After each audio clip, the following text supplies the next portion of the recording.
네, 미래통합당 이용 의원입니다. 고 최숙현 선수 사건 관련 주각 피해자 기자회견 시작하겠습니다. 오늘 최숙현 선수가 하늘로 떠난 지 10일째 되는 날입니다. 사명감을 가지고 나서주신 언론인 덕분에 뒤늦게나마 문체부, 대한체육회, 대한철인3종협회 등 관련 기관들이 전단팀을 꾸려 가혹행위에 대한 조사를 실시하고 있지만 김규봉 감독과 장윤정 선수 등 가해자들은 여전히 혐의를 부인하고 있는 상황입니다.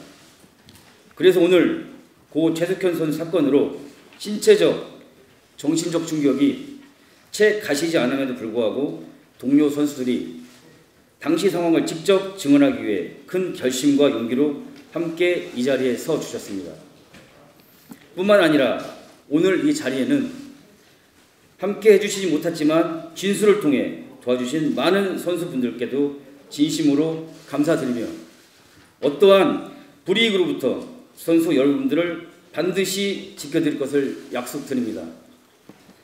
대한민국 국회의원이자 체육인의 선배로서 지켜드리지 못해 정말 죄송하다는 말씀을 고 최숙현 선수와 오늘 이 자리에 함께 해주신 동료 선수 그리고 고통을 받으신 체육인 여러분께 꼭 드리고자 합니다. 다시 한번 지난 26일 고인이 되신 트라이애슬론 고 최숙현 선수의 한을 풀어주신 언론인 여러분께 진심으로 감사의 말씀드리며 앞으로도 많은 협조 부탁드립니다. 안녕하십니까. 저희는 고 최숙현 선수와 함께 광주시청 트라이애슬론 선수 생활을 한 동료 선수입니다. 오늘 저희는 그동안 보복이 두려웠던 피해자로서 억울하고 외로웠던 숙현이의 진실을 밝히고자 이 자리에 섰습니다. 경기시청 트라이애슬론 팀은 감독과 특정 선수만의 왕국이었으며 폐쇄적이고 은밀하게 상습적인 폭력과 폭언이 당연시되어 있었습니다.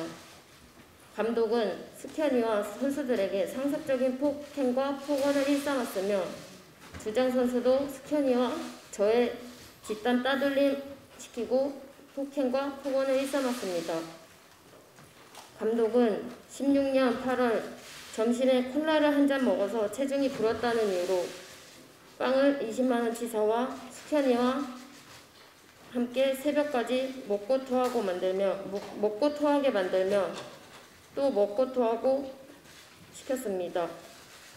또한 견과류를 먹었다는 이유로 견과류통으로 머리를 때리고 벽으로 밀치며 뺨과 가슴을 때려 다시는 안 맞겠다고 싹싹 빌었습니다. 19년 3월에는 복숭아를 먹고 살이 쪘다는 이유로 감독과 팀닥터가 술 마시는 자리에 불려가서 맞았는데 이미 숙현이는 맞으면서 잘못했다고 눈물을 흘리며 빌고 있었습니다. 뿐만 아니라 설거지를 하지 않는다는 이유로 뺨을 때리고 부모님과의 회식 자리에서 감독님이 아버지께 다리 밑에서 가서 싸우자고 말하며 어머니한테는 뒤집어 엎는다고 협박까지 했습니다. 경기시청 선수 시절 동안 한 달에 10일 이상 폭행을 당했으며 욕을 듣지 않으면 이상할 정도로 하루하루를 폭언 속에서 선수 생활을 하며 지냈습니다. 감독한테서 인센티브도 제대로 받지 못하고 국제대회 나갈 때마다 지원금이 나오는데도 항상 80만원에서 100만원가량 사비를 주장 선수 이름의 통장으로 입금을 요구했습니다. 가혹행위는 감독만 한 게 아니었습니다. 팀의 최고참인 주장 선수는 항상 선수들을 이간질하며 따돌림을 시키고 폭행과 폭언을 통해 선수들을 지옥의 구렁텅이로 몰아넣고 정신적인 스트레스로 스스로 무너지게 만들었습니다. 그 선수 앞에서 저희는 사람이 아닌 존재가 되는 것 같았습니다. 같은 숙소 공간을 쓰다 보니 훈련 시간뿐만 아니라 24시간 주장 선수의 폭력, 폭언에 항상 노출되어 있었고 제3자에게 말하는 것도 계속 감시를 받았습니다. 주장 선수는 숙현이 언니를 정신병자라고 말하며 서로 이간질을 해 다른 선수들과 가깝게 지내지 못하도록 막았고 아버지도 정신병자라고 말하며 가깝게 지내지 말라고 했습니다. 또한 숙현이 언니가 팀닥터에게 맞고 나서 방에서 혼자 휴대폰을 보면서 크게 울고 있는 것도 쉬워하는 것이라며 휴대폰 보고 어떻게 우냐, 뒤에서 헛짓거리한 것 같다며 숙현이 언니를 정신병자 취급하고 도망갈까봐 달래줬다라고 말했습니다. 주장 선수는 훈련을 하면서 실수를 하면 물병으로 머리를 때리고 고소공포증이 있는 저를 멱살을 잡고 옥상으로 끌고 데려가 뒤질 거면 혼자 죽어라, 뛰어내리라고 협박해 잘못했다고 살려달라고 사정까지 했습니다. 감기 몸살이 걸려 몸이 좋지 않았는데도 훈련을 하지 않았다는 이유로 선배를 시켜 강목으로 폭행해 피멍 등 부상을 입어 훈련하는 것도 힘들었습니다. 피로골절로 인해 반깁스릴의 운동을 못하는 상황이었음에도 주장 선수가 꼴 보기 싫다며 내 눈앞에 나타나지 말라고 해 잠자는 시간 빼고는 하루 종일 웨이트장이나 창고에서 숨어서 지내기도 하였습니다. 심지어 주장 선수는 술에 취해 잠이 든 상태에서 몰래 방에 들어와 휴대폰에 지문인식을 시켜 휴대폰 잠금을 풀고 카톡을 읽었으며 자신이랑 사이가 좋지 않는 사람이랑 연락했다는 이유로 다시는 연락하지 말라고 새벽에 억지로 연락을 하도록 시키는 등 폭언과 무시를 하며 지속적으로 괴롭혔습니다.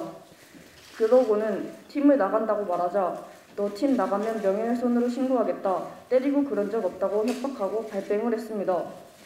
팀닥터는 자신이 대학 교수라고 말했으며 수술을 하고 왔다는 말도 자주 했을 뿐만 아니라 치료를 이유로 가슴과 허벅지를 만지는 등 성적 수치심을 느꼈습니다. 심지어 심리치료를 받고 있는 숙현이 언니를 극한으로 끌고 가서 자살하게 만들겠다라고까지 말했습니다. 경주경찰서 참고인 조사에서는 담당 수사관은 최숙현 선수가 신고한 내용이 아닌 자극적인 진술은 덧붙일 수 없다며 일부 진술을 삭제했으며 어떻게 처리될 것 같냐는 질문에 벌금 2~30만 원에 그칠 것이라고 말하면서 고소하지 않을 거면 말하지 말라고 하여 혹여나 벌금형을 받게 되면 제가 운동을 그만두지 않는 이상 대회장에서 계속 가해자들을 만나고 보복이 두려워 고소를 하지 못하는 상황에서 진술인 조사 이후에는 훈련을 하지 못할 정도로 불안감까지 느꼈습니다. 고등학교를 졸업하자마자 발디딘 팀이 경주시청이었고 감독과 주장의 억압과 폭력이 무서웠지만 쉬쉬하는 분위기에 그것이 운동선수들의 세상이고 사회인 줄 알았습니다. 마지막으로 선수 생활 유지에 대한 두려움으로 숙현이 언니와 함께 용기 내어 고소를 하지 못한 점에 대해 숙현이 언니와 유가족에게 죄송하다는 말씀을 드립니다. 고 최숙현 선수와 저희를 비롯한 모든 피해자들은 처벌 1순위로 주장 선수를 지목하고 있습니다. 지금이라도 가해자들이 자신의 죄를 인정하고 처벌이 제대로 이루어져 모든 운동선수들의 인권이 보장될 수 있는 환경이 구축되길 바랍니다. 아직까지 다른 피해자가 많은 걸로 알고 있습니다. 이번 사건으로 인해서 체육계 선수들의 구조의 목소리에 귀 기울여 주시기 바랍니다. 감사합니다.